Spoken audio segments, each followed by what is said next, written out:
Today, our entire school is being given the incredible opportunity for an official presentation from the Bank of Canada with regard to the release of the new $10 bill.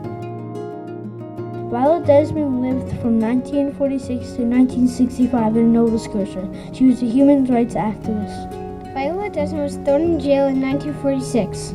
She didn't do anything wrong. Viola Desmond stood up against the segregation law. I like how you put Viola Desmond on the $10 bill because Viola Desmond changed the law and stood up for human rights. Today we think of her being a brave social cape for the rights of African Canadians. My favorite symbol is the eagle's feather, and I like it because it's First Nation. Viola Desmond was very important. She was the first Canadian woman to stand up for her color. Viola changed the law, and that's why she was good. I hope I can be like Viola Desmond one day.